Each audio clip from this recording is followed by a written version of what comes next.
Oleh karena itu, cara membahagiakan orang tua bukan dengan memberi orang tua kita itu berbagai materi-materi, bukan. Ini yang sering salah. Bukan, bos. Kita hanya sekedar memberi, Bukan, bukan bos. ya, Masya Allah.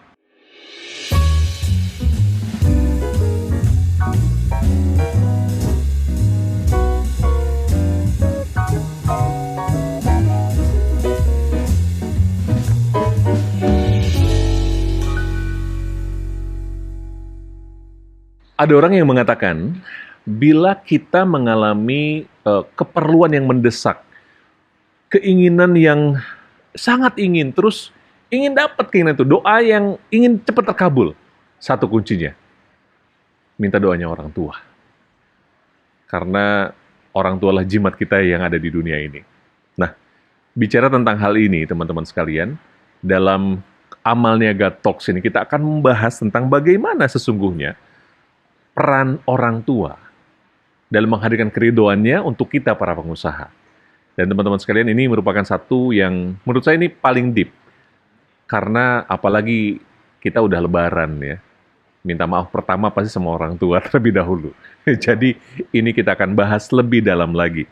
Berkaitan dengan hal ini, ada sebuah ayat yang luar biasa. Suratnya Hud, ya, surat ke-11 ayat ke-4. Ya. Ingatlah ketika Yusuf berkata kepada ayahnya, Yakub, "Wahai ayahku, sesungguhnya aku telah bermimpi melihat 11 bintang matahari dan bulan. Aku melihat semuanya sujud kepadaku." Jadi bahkan mimpi pun disampaikan kepada orang tua, gitu ya.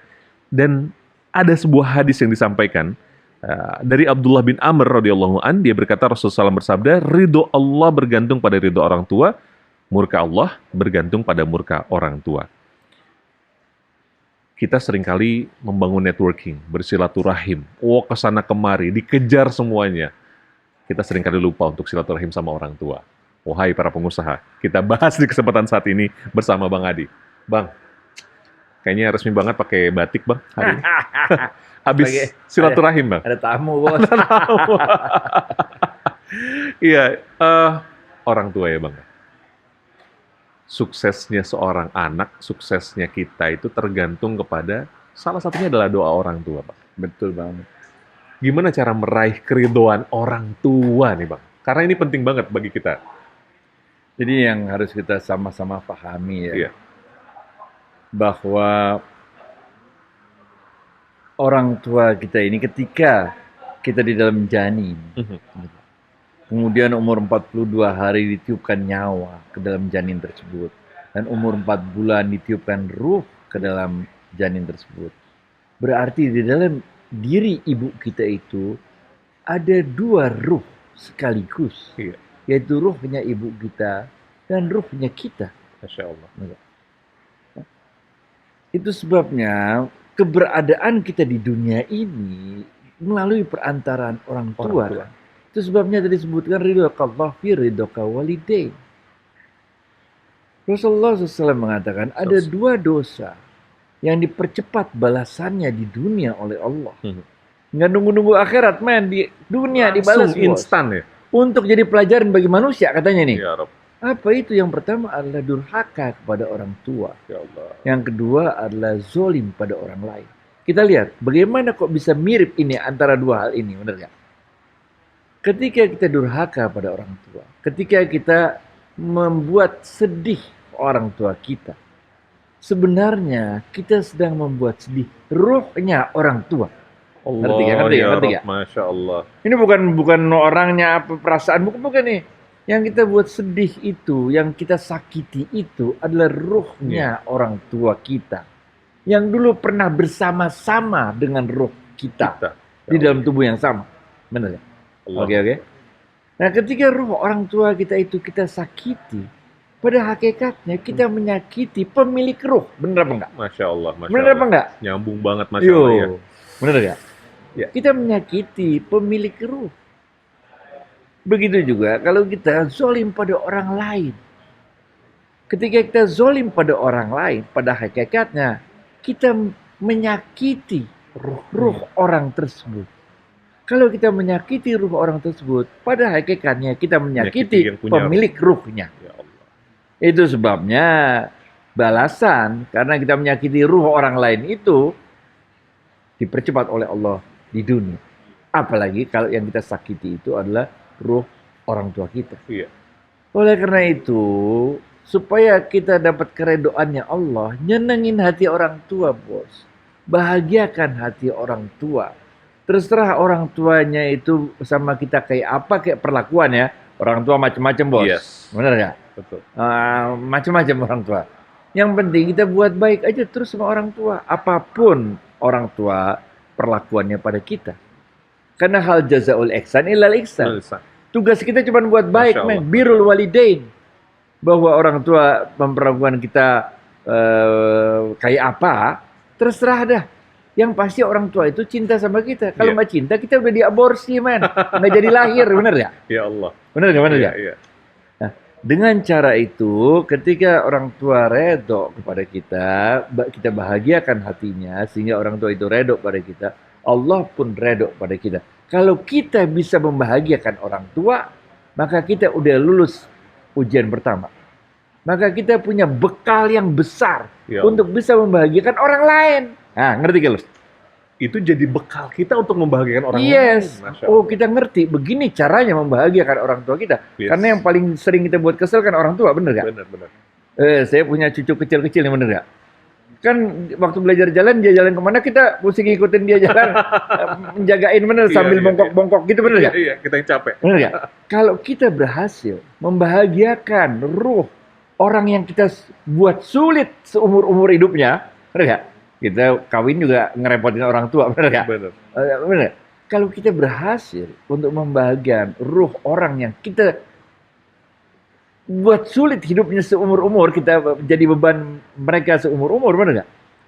Maka mudah bagi kita untuk membahagiakan ruh orang lain, ruh pelanggan kita. Ah, bener gak? Masya Allah. Ini men kuncinya di Masya situ. Allah. Nyambung ya bang ya? Lah, ya begitu. Ya Allah. Kalau ente sama orang yang paling dekat aja nggak bisa membahagiakan, bagaimana ente bisa membahagiakan orang yang baru ente kenal, bener nggak? Family is number one client, bang. Yes, Pak. Jadi terkadang itu kita lupakan, sama orang lain bisa senyum, sama orang tua sendiri nggak bisa senyum. Nah, kita kan ingin bantu orang lain, semangat banget bantu orang lain. Padahal kewajiban pertama kali adalah kita membantu orang tua kita dulu ya, bang ya. Ya, itu bakti kita, bukan habis orang tua, lalu orang-orang di sekitar kita, bener gak? Kemudian keluaskan. Kalau memberi kepada orang tua, apakah itu termasuk sedekah atau memang itu kewajiban kita, Pak? Tanggungan kita, men. Kalau orang tua mah tanggungan. Beda ya, Bang ya?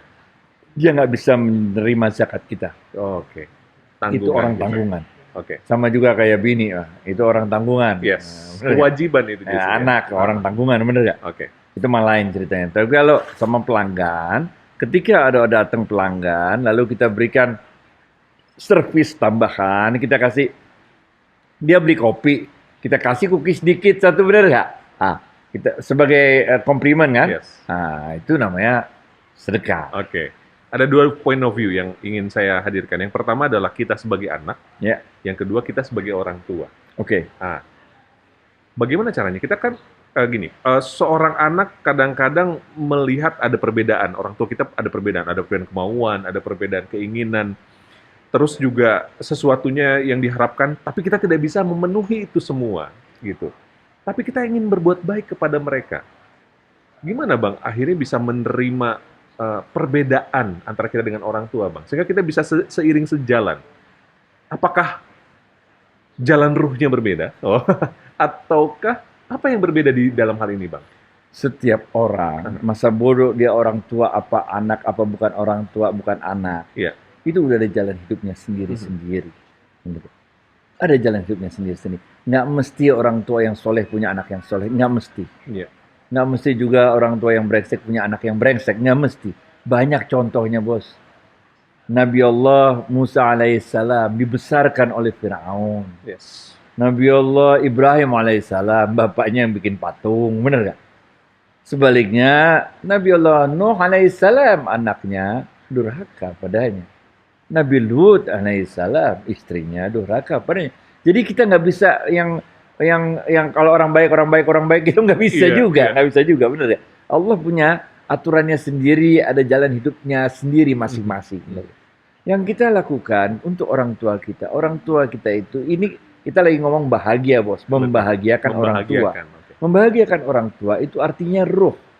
Bahagia itu hanya bisa dirasakan oleh ruh. Iya. Sedangkan nyawa bisa merasakan kesenangan. Oleh karena itu, cara membahagiakan orang tua bukan dengan memberi orang tua kita itu berbagai materi-materi, bukan.